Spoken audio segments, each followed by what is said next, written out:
अब हम एक अलग विषय पे चलते हैं। कर्नल किरोड़ी सिंह बैंसला गुर्जरों के जबरदस्त मार्शल नेता रहे, जबरदस्त मार्शल कौम को मार्शल रूप में प्रस्तुत करके और आंदोलनकारी बना करके उन्होंने जिस तरह के आंदोलन किए थे लंबे समय तक, गुर्जर समाज उनको कभी भूल नहीं सकता।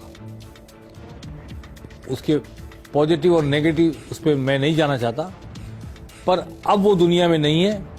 बीजेपी ज्वाइन कर ली थी, उनके पुत्र विजय बैंसला ने उनके साथ बीजेपी ज्वाइन की थी और उनके पुत्र विजय बैंसला 4 साल से लगातार सक्रिय हैं, भाजपा के सदस्य हैं, लेकिन वो कुछ कॉन्स्टिट्यूंसी चुन करके दौरे पर निकले।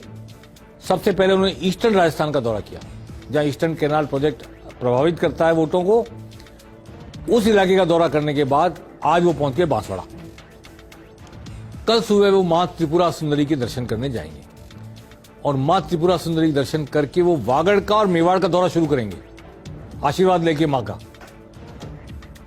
तो आइए पूछते हैं विजय बैंसला से कि ये उनका पूरब से दक्षिण में जाना और दक्षिण में जाकर के नए सिरे से दौरा करना, उस क्षेत्र का जो उनका कोर एरिया नहीं था, उनके पिताजी का भी टोंक, सवाई माधोपुर, करौली।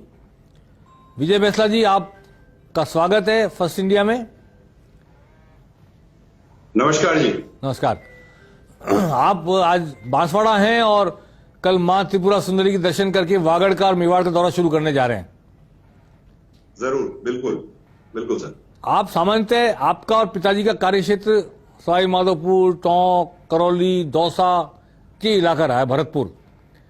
अब वो ये जो दूसरा इलाका है दक्षिण का, इस इलाके में आपने दौरा शुरू किया है, कोई खास वजह? क्या है ना अनिल जी कि जब हम इसको हिस्ट्री के हिसाब से देखते हैं तो हमारा आंदोलन जो 5% आरक्षण का रहा जी, वो करौली और उस वाले बेल्ट में, सवाई माधोपुर वाले बेल्ट में फोकस्ड रहा। इसलिए हम हिस्टोरिकली लॉजिकली अगर देखें तो लगता है कि हम वहां से वो हमारा फोकस एरिया रहा, लेकिन फोकस एरिया पूरा राजस्थान का रहा है जी।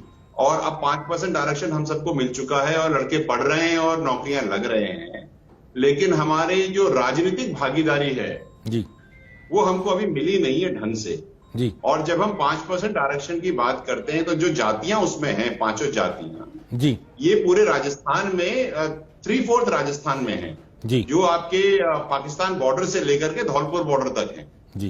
तो हमारा तो जाना लाजमी है और ये मेरा तीसरा दौरा है पूरे राजस्थान का। एक बार वो 5 जातियों के नाम दोहरा देंगे? हाँ, ये गुर्जर तो है ही इसमें। हाँ जी। तो गुर्जर है, रायका, रेवारी, देवासी हैं, आपके गडरिया हैं, बंजारा हैं और गाड़िया लोहार जी। तो आप सिर्फ गुर्जर बहुल इलाकों में जा रहे हैं या इन 5 जातियों के इलाके हैं जहां पे आप दौरा कर रहे हैं? देखिए, मैं आपको समझाता हूं कि राजस्थान में 200 विधानसभाएं हैं जी। 200 विधानसभाओं में से 75 विधानसभाएं ऐसी हैं जिन पे इन 5 जातियों के कंबाइंड वोट्स जी 28,000 से 78,000 तक हैं जी। और ये आपके रेवारी रायका समाज के जो आपके सांचौर और जालौर वाले बेल्ट हैं, बाड़मेर के बेल्ट हैं, या आप धौलपुर के बेल्ट पकड़ लो या झालावाड़ वाली बेल्ट पकड़ लो जी, या आप अपना कोटा हिंडौली देख लीजिए या बेगू देख लीजिए, पूरा स्प्रेड है जी। तो ऐसा कोई स्पेसिफिक नहीं है कि we are only in one place, we are all across.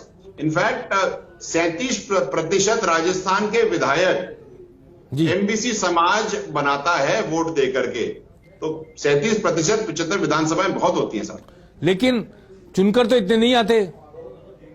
यही तो विडंबना है। अब आप ये देखिए कि अगर गुर्जर, आप ये देखिए आज की जो विधानसभा है उसके अंदर में रायका, रेवारी का, जिनकी 12 विधानसभाएं हैं, उनका एक भी नहीं, ना तो पार्टी इन पावर से ना पार्टी इन ऑपोजिशन से जी। इसको विचार करने वाली बात है। 75 साल से एक भी गडरिया एमएलए नहीं बना, एक भी बंजारा एमएलए नहीं बना जी। अपसेटिंग बात है ये भी तो राजस्थान के लोग हैं जी। और भारतीय जनता पार्टी से गुर्जर समाज का एक भी एमएलए नहीं बना जी। इसलिए अब जो 8 हैं, 8 में जो भी कॉम्बिनेशन रहा हो, लेकिन नेट में तो समाज का लॉस हुआ ना। पिछले चुनाव में शायद सचिन पायलट की वजह से गुर्जर सारे एक तरफा चले गए थे कांग्रेस के साथ। हाँ बिल्कुल गए, सब लोगों ने कांग्रेस में वोट किया और उसका रिजल्ट आप देख ही रहे हैं। तो जो क्षति पिछली बार हुई वो इस बार एमबीसी समाज नहीं करेगा। जी, मैं आपसे पूछना चाह रहा हूं कि आप जो ये दौरा कर रहे हैं, ये बीजेपी के प्रचार प्रसार के लिए कर रहे हैं, बीजेपी के कैंडिडेट जिताने कर रहे हैं, या ये दौरा एक सामाजिक स्वरूप लिए हुए है कि किसी भी पार्टी का व्यक्ति हो, इन समाजों का, इन 5 जातियों का व्यक्ति होना चाहिए? देखिए, अगर हमारे पास 75 विधानसभाएं हैं जी, तो उसमें कुछ तो उसमें रिजर्व विधानसभाएं हैं, कुछ जनरल हैं। जी, एमबीसी का व्यक्ति जिस भी पार्टी से लड़ेगा जी, उसको जिताने की भरपूर कोशिश की जाए, क्योंकि पिछले इलेक्शन में हमने अपने सारे के सारे गुर्जर समाज के जी, बीजेपी के विधायक हरवा करके अपने पैरों पे कुल्हाड़ी नहीं, अपना पैर कुल्हाड़ी पे मारा। जी, तो हमारा तो 5 साल का लॉस हो गया ना, जी, और हम वो गलती नहीं करेंगे। तो वी विल इंश्योर दैट जो भी व्यक्ति जहां से आए हम उसको पुश करेंगे। पार्टी स्पेसिफिक बात ही नहीं हो रही, समाज की बात हो रही। जी, किसी भी पार्टी से आए, कहीं से भी आए, हम तो जिताएंगे। ये जो गाड़िया लोहार आपने जिक्र किया, ये गाड़िया लोहारों ने वोटिंग लिस्ट में नाम शामिल कर रखे हैं क्या? आपने अब किस जगह रह रहे हैं, क्या कर रहे हैं? है इनके नाम? है, इनके वोटिंग लिस्ट में नाम भी हैं। इनको सरकारों ने रेजिडेंशियल 1 बेडरूम वाले जो घर होते हैं हाँ, वो दिए वाले, जी हाँ, वो भी मुहैया कराएंगे। जी हाँ। ये जो बाकी तो जातियां घर भी है, सब कुछ है। आपको मैं बताऊं, गडरियों में अभी तक कोई पार्षद नहीं था 75 साल में। पहला पार्षद बनाए साहब, वो भी भरतपुर में, वो भी मनोनीत। इससे ज्यादा विडंबना और क्या हो सकती है? आपको लगता है और कि यही जो नहीं Anil ji, let me also tell you, जहां पर गुर्जर या एमबीसी समाज के 70,000 वोट हैं, वहां पर 1500 वोट वाले व्यक्ति को टिकट दिया जाता है, और अभी नहीं, सालों सालों दौरान जी। हमारे मसूदा में पिछले सालों से जितना मैं समझ सका हूं, लोग कहते 15,000 ही वोट है, 15,000 ही वोट है। तो क्या भैया गुर्जर समाज में प्रजनन नहीं होता? बाकी सबके वोट बढ़ते हैं, हमारे ही नहीं बढ़ते। जी, आई फेल टू अंडरस्टैंड जी, व्हाट इज हैपनिंग। जी, तो मेरा तो केवल सबसे ये निवेदन है, क्योंकि आपसे बात चल रही है, तो पॉलिटिकल पार्टी से भी मेरा यही निवेदन है कि रिप्रेजेंटेशन दीजिए, डेमोक्रेटिक सेटअप में रिप्रेजेंटेशन दीजिए, जी, फील गुड फैक्टर नहीं दीजिएगा। जी।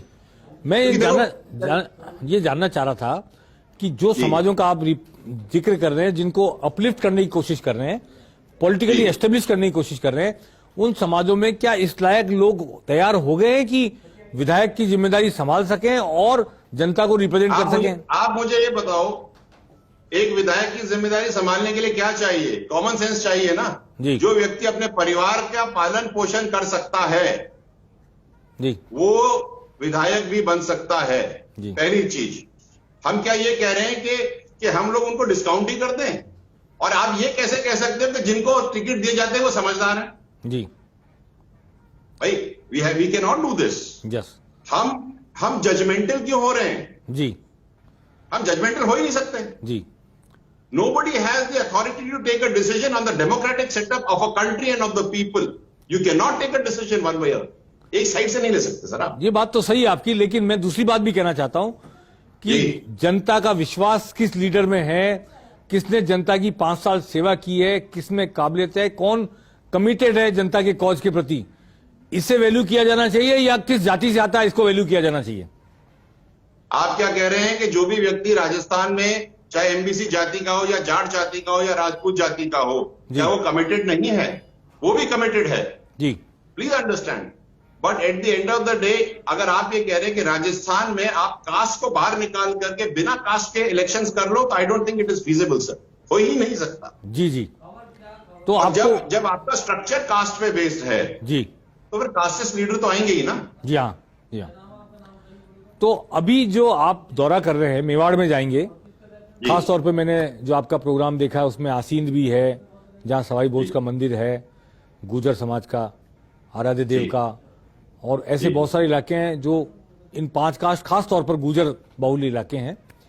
वहां पे कुछ जगह कांग्रेस के एमएलए हैं, कुछ जगह निर्दलीय हैं, या कुछ जगह बीजेपी के तो कोई है नहीं इस वक्त। तो आप क्या सोचते हैं कि कांग्रेस के जो वर्तमान विधायक हैं, जैसे बेगू में है मान लो 1 मिनट के लिए जी, ठीक है ना, या ऐसे और कई जगह पे होंगे, तो क्या वो जनता को संतुष्ट रख पाए हैं, कर पाए हैं, या वो ऐसे लोग जो काम नहीं कर पाए हैं?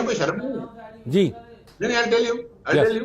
हाँ। इसमें झूठ बोलने वाली क्या बात? हाँ जी, सच्चाई तो बोलनी चाहिए ना। हाँ जी, संतुष्ट नहीं है, कभी भी व्यक्ति, जी कुछ ऐसे नेता होंगे जिनसे लोग बहुत संतुष्ट होंगे, जी, कुछ ऐसे होंगे जहां पे असंतुष्टि होगी। हाँ तो जहां असंतुष्टि है वहां तो चेंज चाहिए, और जरूरी थोड़ी है कि चेंज करके कोई दूसरा ही आएगा। व्यक्ति विशेष की बात हो रही है, जाति विशेष की बात नहीं हो रही है। जी जी, अगर कोई व्यक्ति ढंग से काम नहीं कर पा रहा है, वो उसकी खुद की प्रॉब्लम है, जी जाति की इशू नहीं है। जी।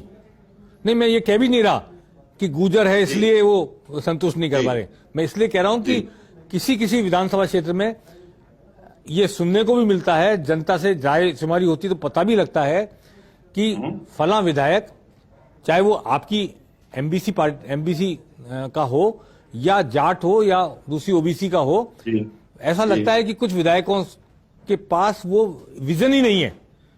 इनको मौका मिल गया, एमएलए बन गए, एमपी बन गए, मान लो वो विजन ही नहीं है, वो कमिटमेंट ही नहीं है, तो वो चाहे इन 5 जातियों का भी व्यक्ति हो, चाहे गुजर भी हो, क्या आप उसको जाति के नाम पर सपोर्ट करेंगे या उसको बदलने के लिहाज से आप? हम अपनी तरफ से जिन भी नामों को सेकंड करेंगे वो कैंडिडेट्स वाउच्ड होंगे, समझदार होंगे जी और काम करने वाले होंगे। जी, हमको राजस्थान में ऐसे व्यक्ति चाहिए जी। जो राजस्थान को आगे लेके जाएं। खुद को आगे ले जाने वाले तो बहुत हुए साहब। आप जब इन एमबीसी जातियों के लोगों को तैयार कर रहे हैं उन 75 जी। कॉन्स्टिट्यूएंसीज में जहां उनका से है, वर्चस्व है, जहां वो डिसाइडिंग फैक्टर है, ये कह देते हैं हम, जी, तो उसमें यह भी बात आड़े आ सकती है कि आप बीजेपी में हो और ऐसा व्यक्ति जिसको आप सक्षम समझते हो इन जातियों में से, वो कांग्रेस का हो या सीपीएम का हो या कोई और उसका हो पार्टी का, तो वो क्या बीजेपी की सीमा रेखा मर्यादा आपके आड़े नहीं आएगी? ये विजय बैंसला का डिसीजन नहीं है साहब, जी। ये पूरे समाज का डिसीजन है। अब आप ये बताओ मुझे कि हर एक समाज में कुछ लोग एक्स पार्टी में होते हैं, कुछ वाई पार्टी में होते हैं, सारे के सारे तो एक पार्टी में नहीं होते, हो भी नहीं सकते। तो क्या वो समाज जीना बंद कर देता है? जी, वो समाज और एग्रेसिवली, असर्टिवली पूरे स्टेट को आगे बढ़ाता है साहब। जी, तो हमको तो ये देखना है कि पार्टी कोई भी हो, व्यक्ति विशेष अच्छा चुन करके और जहां पर हमारा बाहुल है वहां से आए। क्या बुराई है उसमें? आपका ये है कि जो डेमोक्रेसी है, पार्लियामेंट्री डेमोक्रेसी, इसमें क्लास के साथ साथ कास्ट के पार्टिसिपेशन पर भी ध्यान दिया जाना चाहिए, और कोई कास्ट अगर मोस्ट इग्नोर्ड कास्ट है या मोस्ट बैकवर्ड कास्ट है तो उसको कोई ना कोई अवसर अपलिफ्ट करने का दिया जाना चाहिए पॉलिटिकल सिस्टम में। बिल्कुल, ये तो होना ही चाहिए। इसके अलावा जो कास्ट, जैसे नाई है, जैसे जोगी है, और छोटी कास्ट है, मेरा तो बस नहीं चलता, लेकिन मेरा एक रिकमेंडेशन है, फूड फॉर थॉट है कि 6 महीने के लिए ही सही, लेकिन एक बार मनोनीत करके विधानसभा में तो भेजो। ये वैसे भी जिंदगी में कभी आगे नहीं आ सकते पॉलिटिकली, क्योंकि इनका स्ट्रक्चर ही नहीं है। जी जी, तो अगर इनका स्ट्रक्चर है तो मनोनीत करके एक बार विधानसभा में भेज करे, कम से कम इनकी बात तो सुन ले कोई। जी, ऐसे कामों के लिए विधान परिषद होती है, विधान परिषद इसी काम के लिए बनाई जाती है। हाँ, कैसे करिए जो whatever, but the point is Rajasthan में कम से कम उनकी आवाज तो लगे। जी जी, विजय बैंसला जी बहुत बहुत धन्यवाद। समय की सीमा है, आप हमसे जुड़े और आपके वागड़ और मेवाड़ दौरे की हमें प्रतीक्षा रहेगी कि किस तरह आप जाकर समाज के उस वर्ग को जिसका रिप्रेजेंटेशन प्रॉपर अब तक नहीं हो पाया उसको जगाते हैं, तैयार करते हैं। और जी, और लोकसभा में भी अनिल जी, लोकसभा में भी ये रिप्रेजेंटेशन आएगा, क्योंकि 75 विधानसभाओं से बनती है 12 लोकसभाएं। जी, it is for time to watch and the future is ready, nice, brilliant and vibrant for the state of Rajasthan. We are going to work together to make a good, vibrant Rajasthan. Thank you, आपको बहुत धन्यवाद, शुक्रिया, आप आए, हमसे जुड़े और इतनी सारी बातें हमारे से साझा की। नमस्कार।